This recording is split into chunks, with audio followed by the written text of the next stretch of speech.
All right. Good morning, everyone. My name is Jodi Nishioka. I'm the Executive Director of Communities RISE.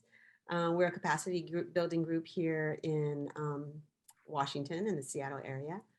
I want to welcome you to today's Alternative Leadership Toolkit launch. We're really excited about this toolkit and to share it with you.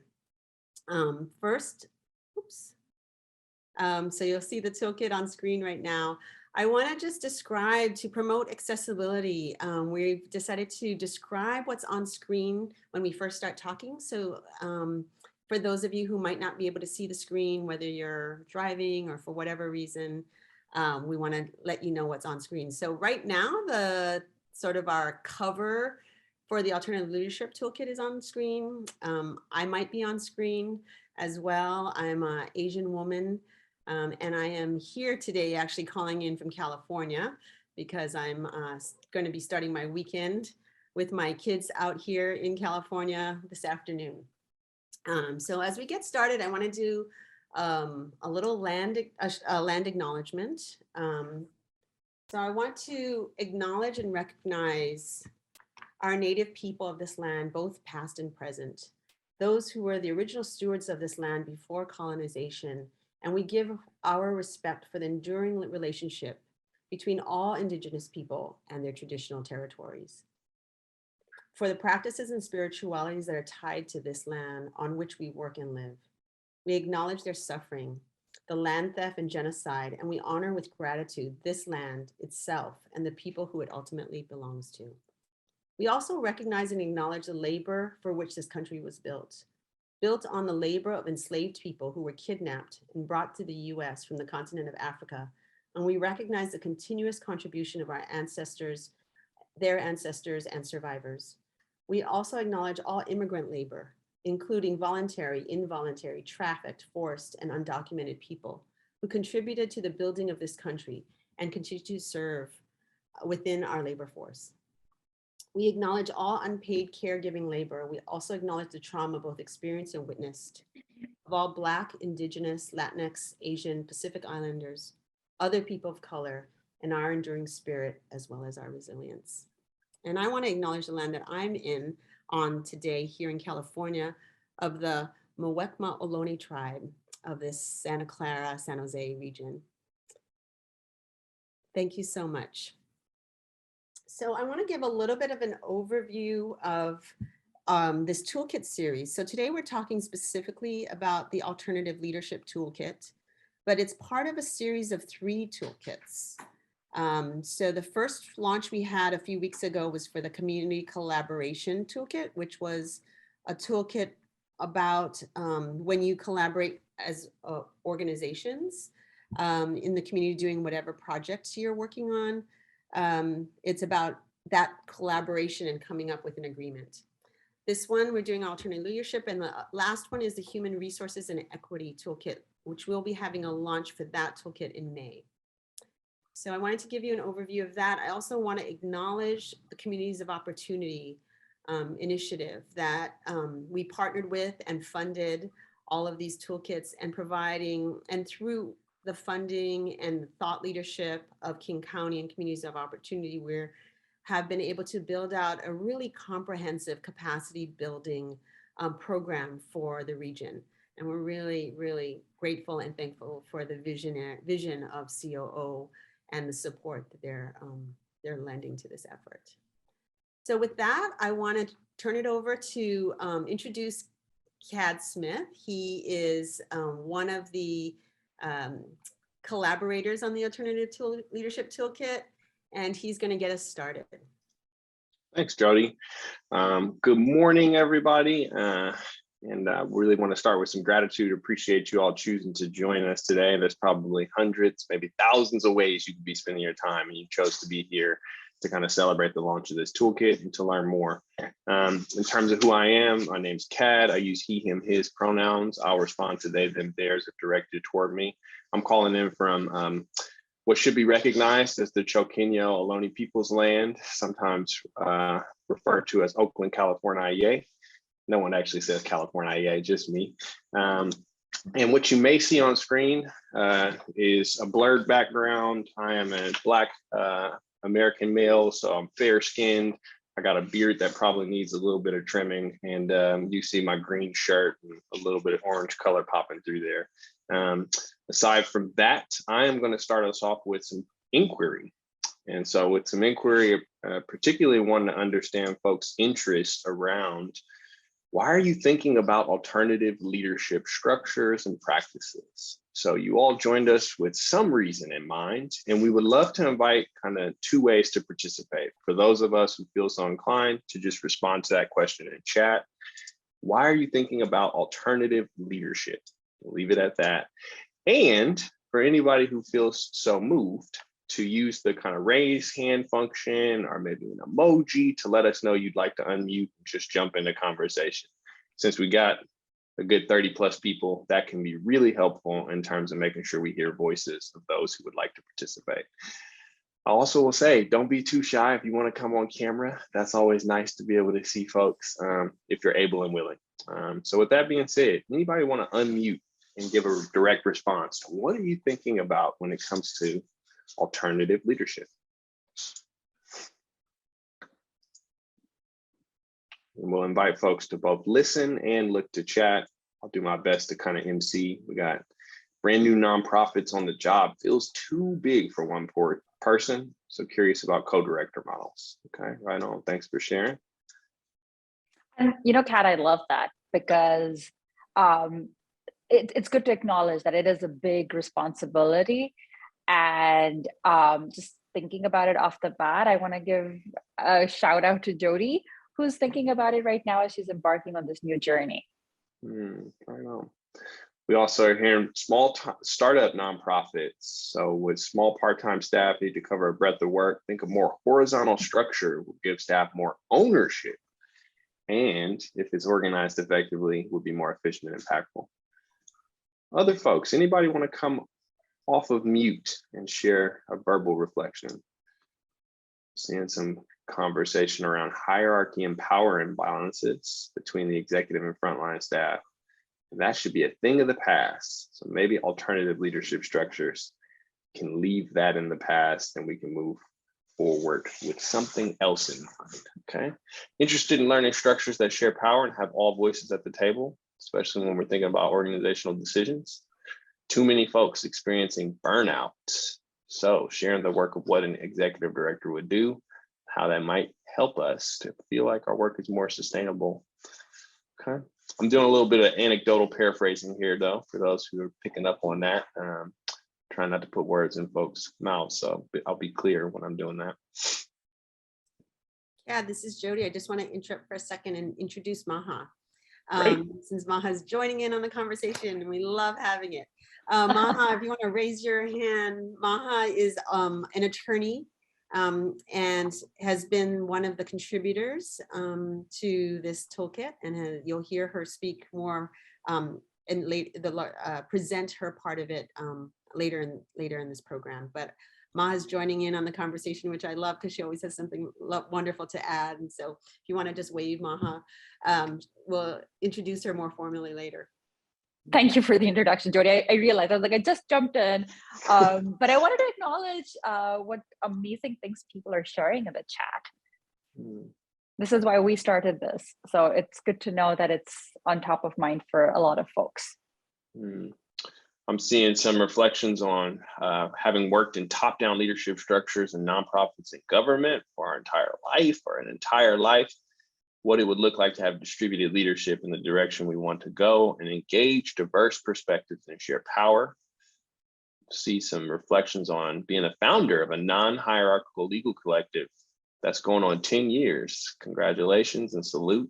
Experiencing a lot of growth and also looking for ways to adapt and restructure. Okay. And we've got some folks reflecting on bureaucratic hierarchical structure, what that means in terms of these structures extending into advisory groups that staff support and interested in models that can be integrated to transform those advisory groups and internal systems. Also seeing a reflection on how alternative leadership can lead us to deconstruct other hierarchical systems of power and oppression outside of just the workplace. So some of that internal, external kind of symbiotic relationship, what we do on the inside might inform what we do externally in these larger structures. Okay. Any other offerings? And I know that we have some video to get into, so if folks are more comfortable engaging in the chat, we will continue to invite the cascading participation, and we can leave some time on the back end for curiosity and perhaps more dialogue. So I'm going to invite folks to continue to go in the chat as you all are so reflectively doing around what is it that you're thinking about around alternative leadership. And with that being said, I think we can cue up the video and make sure that we take note of the opportunity for perhaps more dialogue when Maha and I get to share more fully.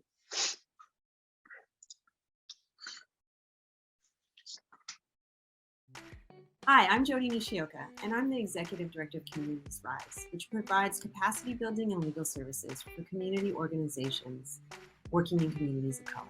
Hello, my name is Kat Smith, and I'm a consultant with 1226 Solutions, and I've been thinking about and working with organizations on structuring community-based orgs in new ways to be aligned with both shared values on equity and collaboration. And hello, I'm Maha Jaffrey, and I'm an attorney at Apex Law Group, where I work with community organizations, helping them with their legal needs to achieve their missions. The three of us are excited to be with you here today and have come together to talk about alternative leadership structures within nonprofit organizations. This video is part of our Alternative Leadership Toolkit, which was created by Communities Rise in partnership with Communities of Opportunity to support organizations that are exploring alternative leadership models that share power and decision-making. We will explore the advantages and disadvantages, examine some examples, and discuss key legal considerations. The full toolkit will be available on the Communities of Opportunities website and the Communities Rise website, and will allow you to dive more deeply into this topic and provide you additional resources.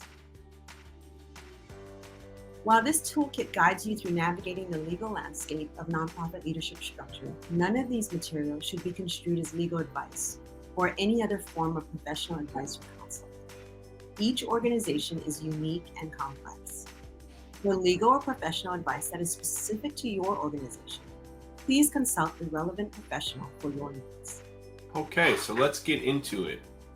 We'd love to highlight some of our key takeaways from the toolkit that can help spark important conversations between you and your community partners and our collaborators. So, 3 takeaways from an organizational development perspective are: first, the need for reflective leadership. Leaders who are currently in top-down hierarchies need to reflect on how their leadership structure could be compromising their capacity to be effective and how the organization might benefit from an alternative leadership practices. Secondly, setting teams up for success. Teams that are hoping to roll out alternative leadership structures need to identify how they will take on more responsibilities and to whom they will have increased accountability. Lastly, community impact. Organizations should be able to identify how an alternative leadership model will improve the experiences of the communities they serve. Maha, what are your key takeaways from a lawyer's perspective on this idea of alternative leadership structures? Thank you, Kad. I want to first answer the question that you must all be considering. Does the law allow for such structures? The response is a resounding yes. However, I want to offer 3 takeaways as you reimagine your organization's leadership structure. Corporate documents. Corporate documents are often drafted by attorneys who may not be privy to the nuances of running a nonprofit organization. There is a lot of latitude under the law to allow organizations to draft them to reflect their practices and values. Secondly, fiduciary duties. Board members have fiduciary duties that require them to act in the best interest of the organization. This duty is not in conflict with leading through alternative leadership models, but rather offer parameters to create an accountable leadership structure. And lastly, clarity and transparency. This is key. Understand and own your organization's policies and procedures. Rethink roles and responsibilities of personnel and craft job descriptions that reflect what you hope to achieve. With those takeaways in mind, Kat, in your work, why do you think organizations are exploring alternatives to top-down hierarchies at this moment in time? I think people want to experience something different. So they're responding to concerns about top-down leadership, both at the macro levels and within the smallest enclaves of our communities. So we've seen the failures of top-down leadership at alarming scale, and while conventional hierarchical leadership structures can still be functional, many folks in our sector are curious to experiment with leadership models that distribute decision-making, share power, and more equitably consider how we remain accountable to the communities we serve. For long-term leaders who notice the unsustainable nature of being a sole executive director, as well as emerging leaders who want to embrace new ways of doing and being, I think the momentum for exploring shared leadership is varied. And how do we know if we're actually exploring alternative and shared leadership? I think it's about how people experience interactions that are power-laden. So an organization's center of power can be located when we determine who knows the most in-depth information about the most aspects of how an organization operates.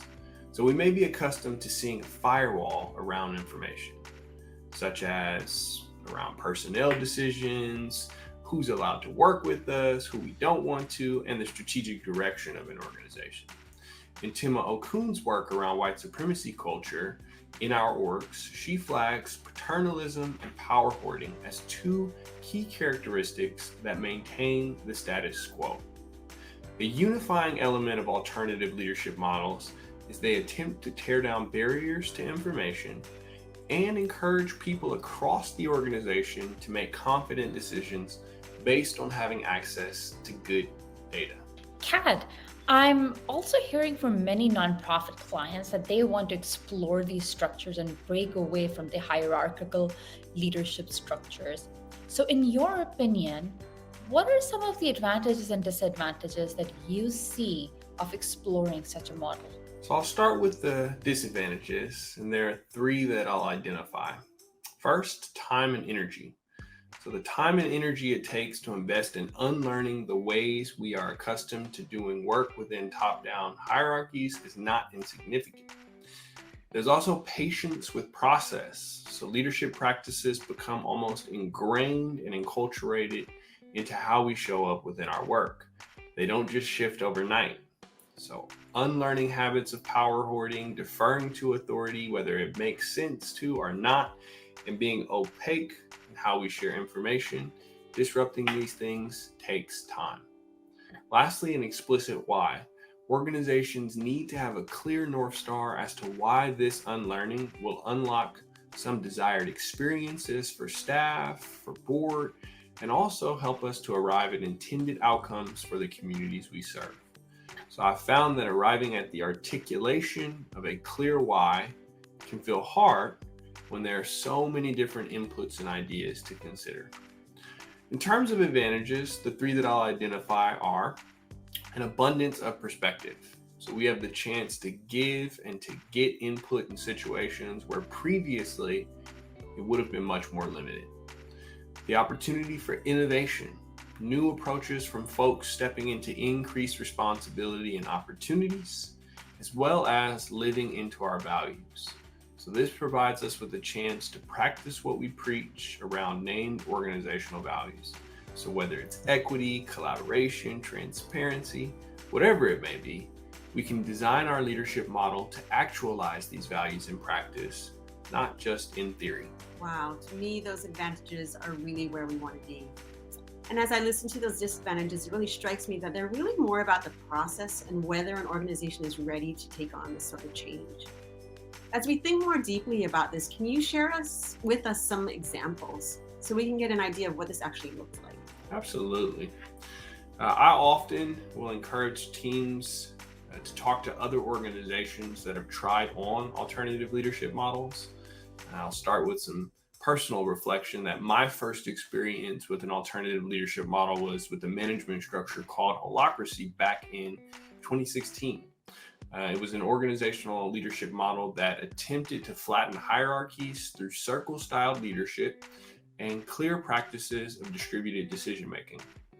The success of this structure was heavily contingent on clearly written roles and transparent communication around decisions made on both tactical and governance levels. So through Holacracy, my interest peaked. Since then, I've seen a trend of worker self-directed organizations that prioritize democratic engagement in their decision-making processes, such as what the folks over at Justice Funders, Sustainable Economies Law Center, as well as Seattle Works are trying on.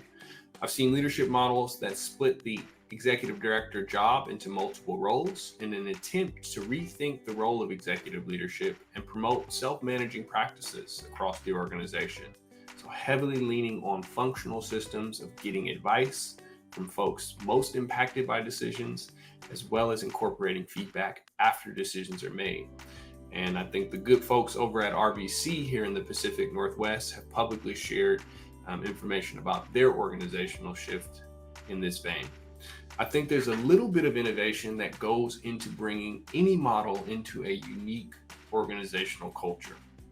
These are some of the models coming up in this moment, though by no means is that an exhaustive list. Those are some great examples. And, as you and I have discussed before, there are different leadership structures an organization could adopt. For example, an organization could still have one executive director, but power and decision-making are pushed down in a meaningful way to the manager or director level. My job as a lawyer is to listen to my nonprofit clients so I can understand what they want to accomplish and what their motivations and goals are. So with that, can you share some key motivating values that are important in your opinion to consider as organizations explore alternative leadership structures? Absolutely, Maha. In preparation for both the toolkit's creation and making this video, you and I spoke to members of RBC as well as Compass Point. And one of the things that struck me is both teams reflected on how their organization's desire and commitment to rethink leadership practices was a primary way to help them live into their values. So I don't believe that's unique to them either. There's some consistent values that come up when we're talking about alternative leadership practices. Two that I'll highlight here are trust and imagination. Trust is a value that helps us to build confidence from having aligned intentions and comparable goals in the community impact we seek. Our leadership structures can be responsive enough for us to trust that we are all capable of stepping into and out of the acts of both leading and following. Alternative leadership structures engender an opportunity for us to operate from a baseline of trust with multiple chances to strengthen it along the way. In terms of imagination, I generally like to put radical before the imagination, as this is a value that my dear colleagues at Compass Point have held and continue to hold. When our individual and collective imaginations are exercised, celebrated, and stimulated, I believe the possibilities for finding solutions become infinite.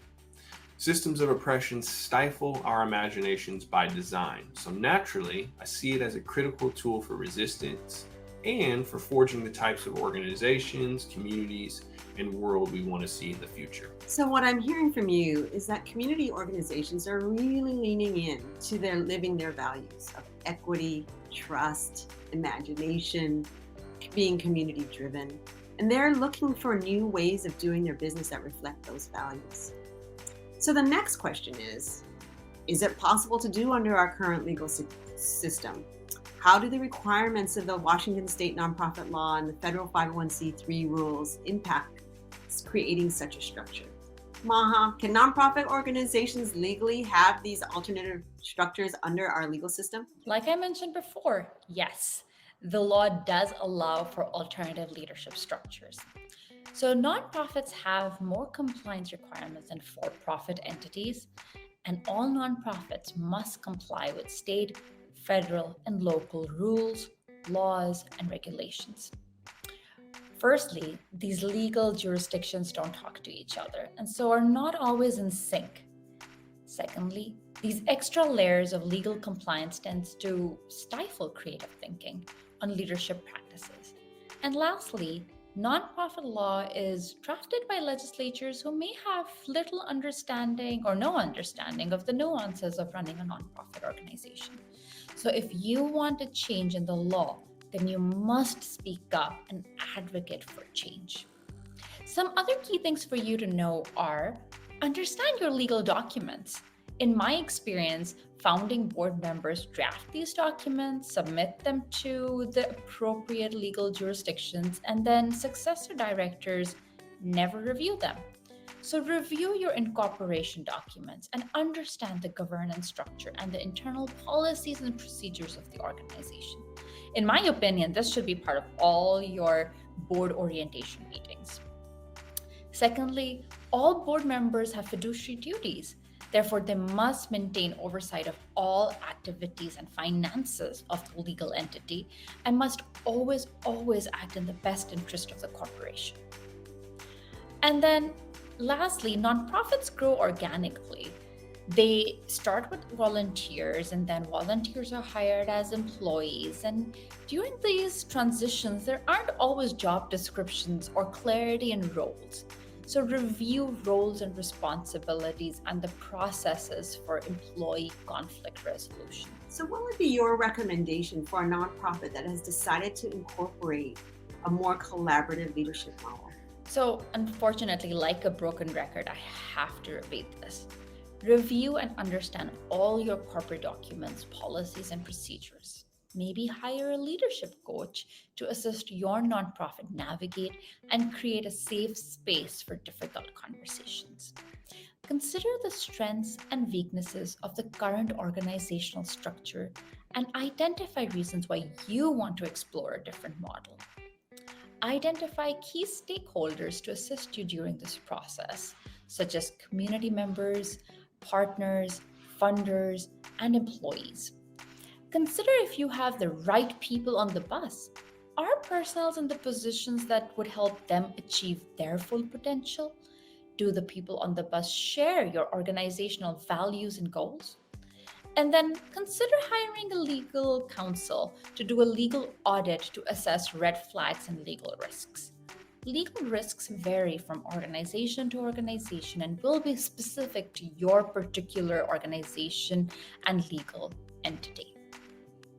And then lastly, I recommend you map out the decision-making process, how conflicts will be resolved, and finally, how the individuals will be accountable to themselves, to each other, and the organization. Thanks, Maha. We discussed the why, the how, and the what of alternative leadership structures for nonprofits, organizations, and did a deeper dive into how it fits into our current legal system. We encourage you to explore the written documents of the toolkit, which provide a lot more detail and has links to additional resources. On behalf of KAD, MAHA, Communities Rise, and Communities of Opportunity, thank you for joining us. And we hope this has been helpful for you as you explore alternative leadership structures for your organization.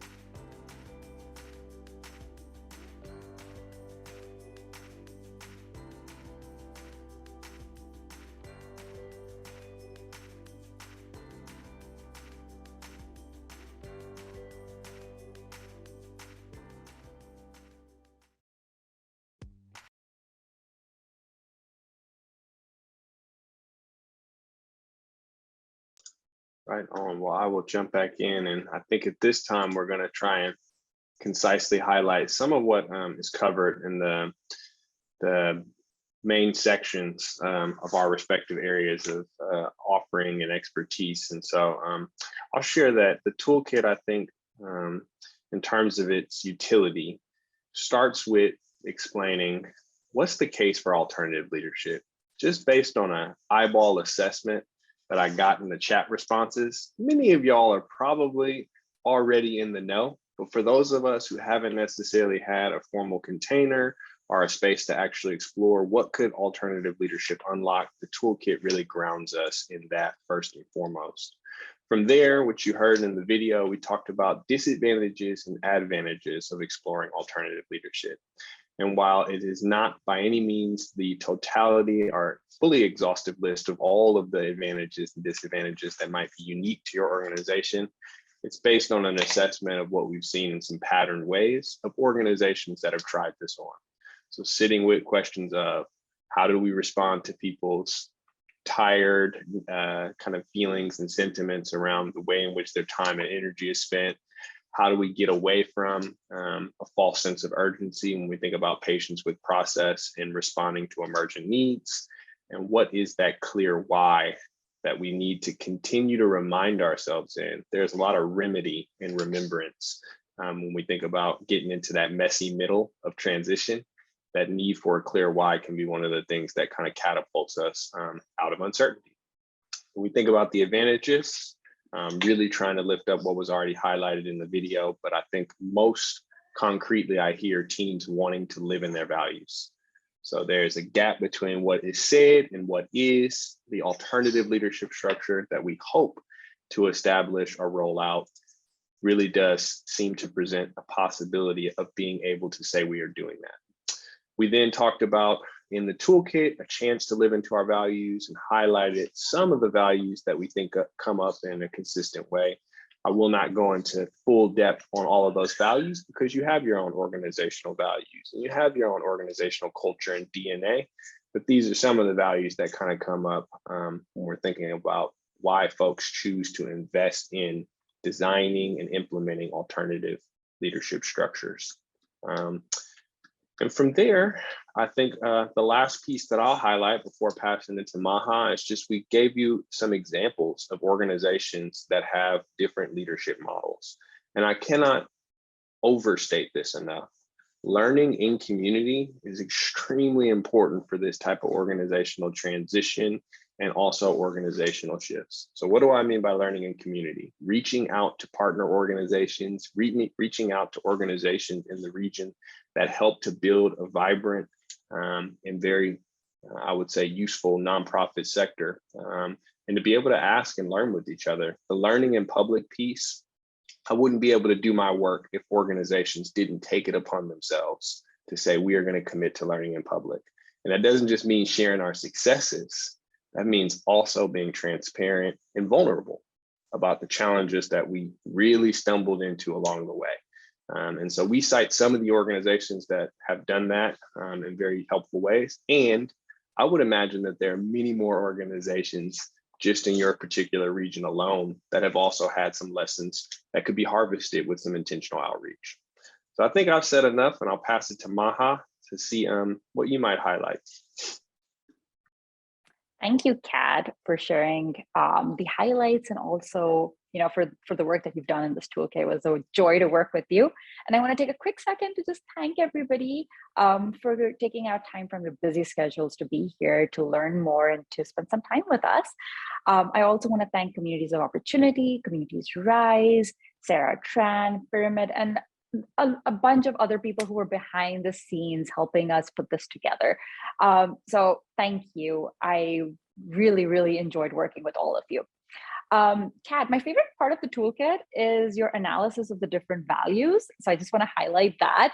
And then, just the tools that you offer to community members on how they can live into those values and walk the talk, as we like to say. With that, I will jump into my introduction. Good morning, everyone. My name is Maha Jaffrey, and I'm an attorney. I'm a brown-skinned woman with dark hair, and today I'm wearing a green shirt and have a blurred background. We've shared this in the toolkit, and KAD emphasized this. No size fits all. Everything is going to look different for you. Your nonprofit has different values, different mission statement, and so you have to see what works best for you and your people. But what this toolkit offers, from my perspective, is a starting point for you and your organization to explore a leadership model that would be best for your organization. This subject is not new. It has, however, been a topic of discussion recently more than before in nonprofit and for-profit circles. mainly because what we've all realized is that the traditional models are no longer relevant in our evolving market and community. That being said, I want to highlight and also recognize that there's so much research done on this topic, but it's mostly focused on the for-profit sector and not the nonprofit sector. There's a lack of resources, and I'm going to call the big elephant in the room. Nonprofits are so scared of falling out of compliance with state and federal law that they tend to just back away from any conversations about stirring, anything that changes the structure of something of a nonprofit that is traditionally accepted by community, by funders, by your government bodies. So again, I love saying this. I want to say this again out loud. There is nothing in the law that is going to prevent you from exploring these. You can be in compliance with state, federal law and have an alternative structure. It's not one or the other. And so my section of my input on this particular toolkit is how you could navigate that in a way that you and your leadership feels comfortable that you're doing something in a compliant way. So specifically the toolkit's page number 14, it offers some guidelines on how you could remain in compliance and some, again, not legal advice, but legal education. I've tried to break down the different things that might keep you up at night as leaders, as board members, when you're exploring something new and adventurous in terms of your leadership structure. So just again, I just want to quickly highlight some big themes that I really hope that you look into.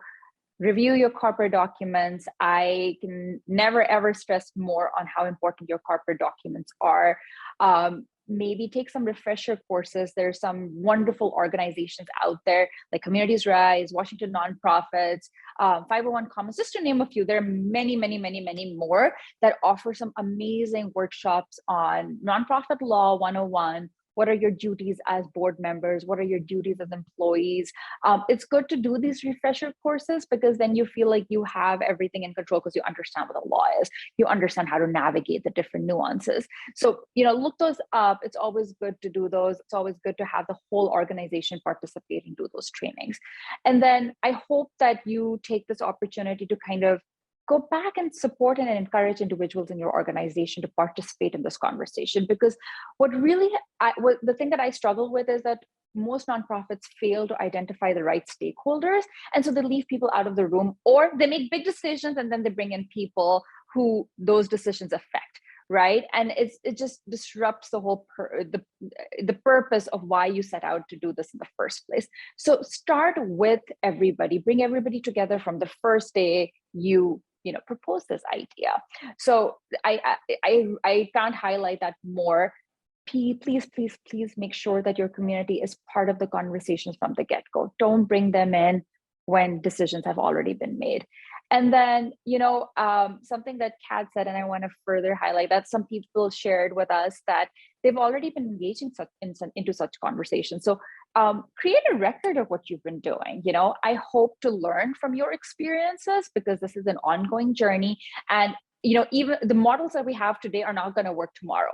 So we have to engage in a continuous learning and unlearning process. And the best way that we can do it, and nonprofits do this better than anybody, is sharing resources. So keep sharing resources, write down what worked for you, what didn't work for you, and reflect upon how you could have done things differently, right? I think that's like the key piece that we always miss out. We kind of work on, these are the best things that we did. This is what worked for us, but we don't reflect upon what we could have done differently. And there's always something we can do differently. So reflect upon that, share that. Those documents and reflections would also be an amazing kind of a stepping stone for when you want to advocate for change in the law or change in practices or change in mentalities of people.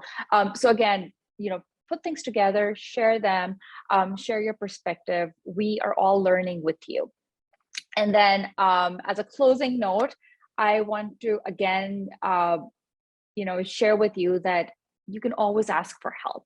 There are some amazing people out there who are, more than willing to help you in your journey and also want to learn from you during your journey as well. There are some, equity consultants, nonprofit consultants, human resource managers and individuals, attorneys, we can all help support you in your journey so that you are successful and you can do the good work that you're engaging in it. Oh, sorry, can you not hear me? We hear you. No, we did. Someone was I hear you now, Maha. I think someone's phone just accidentally Unmuted. unmuted. Oh, I'm So sorry. please keep going. No need to apologize. That was Siri. Can you guys still hear me? Yes. Yes. Okay, perfect. Yeah, so with that, I just want to share, remember, trust, learning, your values and time will be your friends and your key to success. So have grace for each other, for yourselves as you embark on this journey, and stay in touch with us. I would love to hear your thoughts on the toolkit. Tell me what you think about what we shared. Do you agree with us? Do you disagree with us? Would you have, interpreted it differently? I would love to hear from all of you. Thank you so much, Kat and Maha. That was really lovely to hear some of your highlights. So we really encourage you all. You can see the toolkit's chock full of information, and Kat and Maha were instrumental in pulling it all together. And also, I want to thank again also the folks who are behind this, particularly COO, who have their leadership and trust with us to produce this stuff. We still have a few more minutes, which I'm so excited about because we weren't sure if we were going to have time for questions, but we do. So we have 15 minutes left. We want to save 5 minutes for closing at the end. So we have about 10 minutes for questions. So if anybody has any questions for Maha, Kat, myself, please unmute and ask your question or put it in the chat. We'd love to hear from you. Or if you just have, an observation that you want to share from what you've just heard or seen in the video.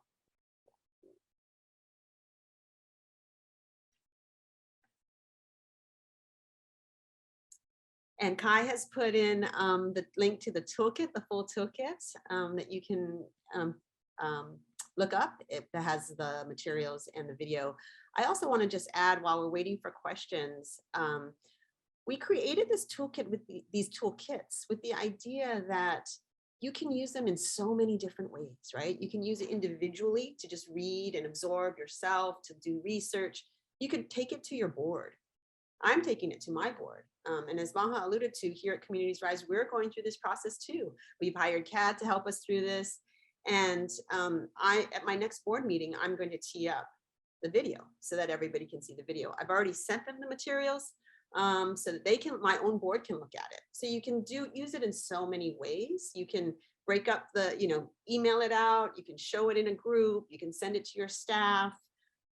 There's so many ways that you can use it that's going to just fit for you. So I wanted to just add that.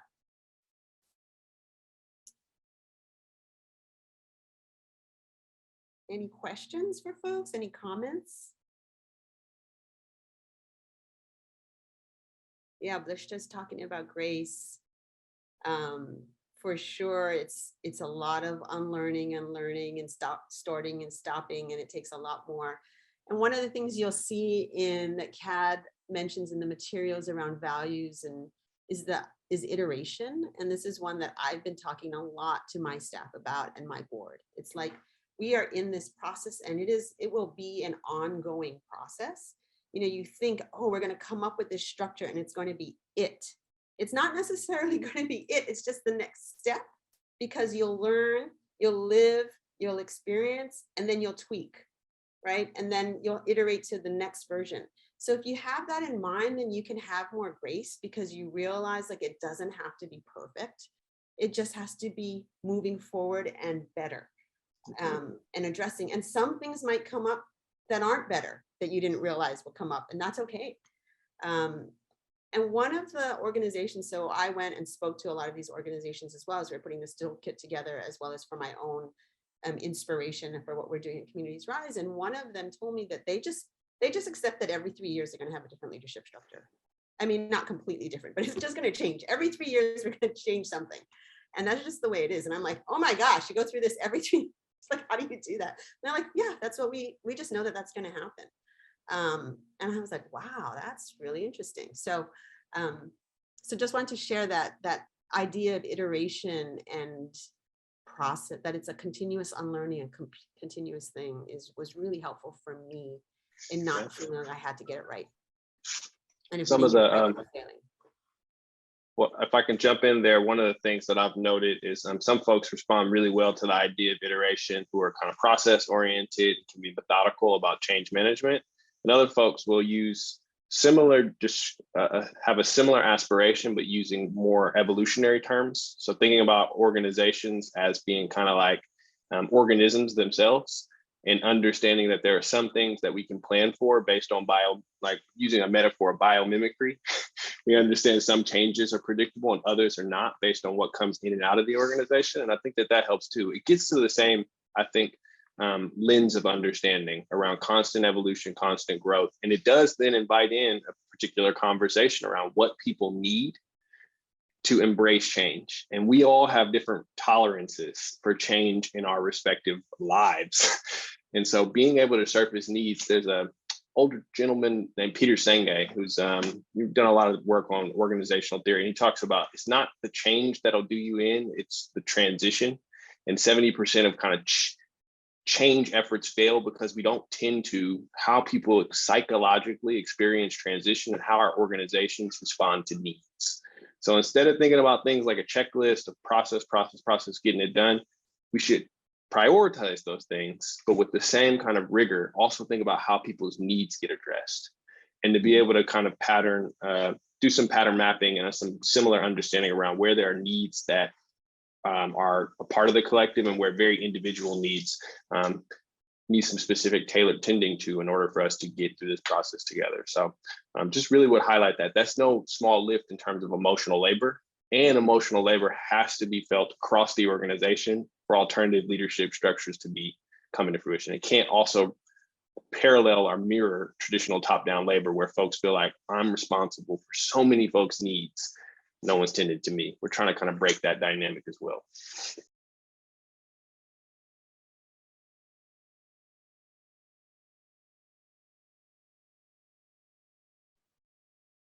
Any questions, comments, further questions, comments? Thank you, Anne, for sharing that resonates with you.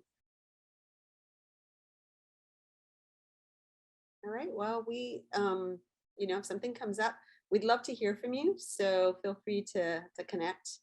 We're going to close. Let's see if there's anything else. I thought of something that I wanted to mention, and now I've sort of lost it. But oh, one of the things I wanted to mention was this idea of iteration also is impacted by the people. Like ultimately, the organizations are made of individual folks, right? Your community, whether your internal community who's in the organization, and then the communities that you serve and your community partners. And the people who are there in the moment that you're doing it are the ones who are going to step into leadership, or take on more responsibility, or step back from less responsibility, or whatever it is. And so that unique mix of individuals is what makes your organization special, whether, again, community partners, internal or external. And as Maha said, no one size fits. And so in that moment, you might have certain leaders who have specific skills that are really going to be used well in different ways. And then 3 years down the road, or 5 years down the road, that leader might move on, retire, do whatever, move on to their next job, and you'll have other folks. And then that might also be part of that iteration, right? The skill mix and the energy mix of who's in the room at the time is going to affect what comes out, where you are. And that particular mix of skills and enthusiasm and energy and all of that personality all play a part too. So And I wanted to add that, yeah. Jodi, want to piggyback off that, it's also like everybody comes with their own sets of strengths and weaknesses and ideologies, and they've conformed to certain behaviors themselves and different cultures. When we talk about shared leadership, each one of those voices matter. And to align so many different voices is a big challenge. It is a big undertaking, right? That you're making sure that everybody's heard and you're listening to everybody's needs and wants, because ultimately they are who you are, also serving. You're serving the community, but you're also serving the people that you're working alongside with. So that, I think that is the hardest part. When you're starting a new nonprofit, you can be thoughtful about who you hire, and so shared leadership could be a thread in a piece of how you're doing your hiring, right? You can talk about it right off the bat and say, hey, we don't have a top-down hierarchy. This is how we are structured, and this is how you're going to be working with us, right? So do you have any questions about that? Or how would you respond to such a leadership model? And so you can be upfront with someone who's joining your organization while you're already in that place. But it's really hard when you've had that top down hierarchy for so many years, and now you're like, okay, we're going to shake things up, and they're going to be people who are going to be worried about it. They're going to think, oh, how is this going to impact my job? Do I have the skill set to step up? Oh, but that means there's more responsibility on my shoulders. Or, maybe I'm an introvert and I'm not ready to be vocal about, certain issues and areas. So there's just so many different variables that you have to account for as you're embarking in this journey. So again, like, grace is really important. And then just thinking about different people and their different ways that they communicate, be thoughtful about that and give them grace as well. Sometimes we just don't know, what everybody's dealing with and what their fears are, and it may take them time to share those with you. So if you have an employee who goes like, I'm not going to participate, I don't want to deal with this, right? This is scary for me. Think about ways that you could really truly bring them into the conversation. And so, just again, highlighting that it's hard work. But in the end, I think it offers a beneficial value that we really can't, measure. And if you think about it, if I look at my own culture and where I come from, community decision-making process was always, it was very natural. There wasn't a top-down hierarchy. Everybody got together, families got together and made decisions, right? It was part of who we are. But we've been colonized. We've conformed to certain behaviors to fit a certain idea of who we should be in a workplace. So we've moved away from it. So it's also kind of going back to our roots, which is what I love about this particular topic. Yeah, I got one final offering that absolutely connects to that closing. Ron Chisholm, who does a lot of work actually with the People's Institute for Survival and Beyond. They're up in the Pacific Northwest and down in the South. I'll never forget, I got the chance to hear him and several of the organizers that work with the People's Institute for Survival and Beyond. They talked about how important it is for folks committed to anti-racism and undoing racism to understand how gatekeeping fortifies the status quo. He said, if you work in a nonprofit, if you work in what is Siri? Why does Siri keep thinking we ask him? Anyways, he said, if you work in a nonprofit, if you work for a government agency, and you are not able to identify the mechanisms to which your community can hold you accountable, you got some real work to do in terms of stepping into anti-racist practice and being able to commit yourself to establishing those mechanisms. He said it pretty plainly. He said, I've never seen a community that could fire the folks in the nonprofits that bring them resources or services. We need to change that. And I love that theory of like what an alternative leadership structure might get us to is those mechanisms of accountability for community to actually direct what's important of our organizations, to not just be a name only, to be something that we can actualize. So that when we go to sleep at night and wake up in the morning, we know that the missions we set ourselves to accomplish, the community can actually dictate whether or not those needs are being met and whether or not we're living into it. And I think that that's, if I'm thinking about long-term vision around where our organizations can go, it opens up that accountability that Maha is talking about in ways that are radical. Thank you. That was really inspirational note to close on. So to close, I want to again thank everyone, Maha, KAD for speaking today, all the folks at COO and in the back rooms of Zoom helping us pull this all together. We're going to do a poll. So May, if you can put the poll up about today, and if you could go ahead and through your Zoom, answer your poll. We're going to close with that and see these questions we have to close, which is the first one. Are you currently engaged in creating more equitable contracting or procurement practices? And I two, think that's the wrong poll. Oh, that's the It wrong looks like poll. the content is wrong in that poll. Oh, shoot. All right. Actually, that is correct. That is the wrong poll. Whitney, did you say you just put the correct one into the chat? Whitney, can you unmute yourself and confirm that the link in the chat, the SurveyMonkey one, is the correct one? Oh, sorry, I read that too quickly. I think in the chat, it's just a survey on the workshop, not the poll. Okay. So then why don't we do this as a quick cascading chat, since clearly the folks on this call are pros in that. We would love to know first if you found this toolkit launch helpful. We know that you probably haven't had time to actually dig into the materials yet, but it'd be great if you could chime in on the chat and let us know if this was helpful, and particularly if there was one takeaway that stood out to you. If you can put that in the chat, that would be great. 100% yes, I love it. I also love that I shouted that out loud in my room and hopefully did not burst your eardrums on your end. Sorry about that. Sometimes I get enthusiastic and forget that we are not actually all together. Would also love for folks to chime in on the chat and let us know if there's any other types of like learning spaces, tools, resources that would be helpful to build on this conversation that was started today and these incredible materials that KAD, MAHA, and Jodi have put together. So do you want to have a space to debrief with each other about these topics? Would you like to have some one-on-one consults with our amazing experts who are in the room? You know, are there other types of templates or lists that would be helpful to you?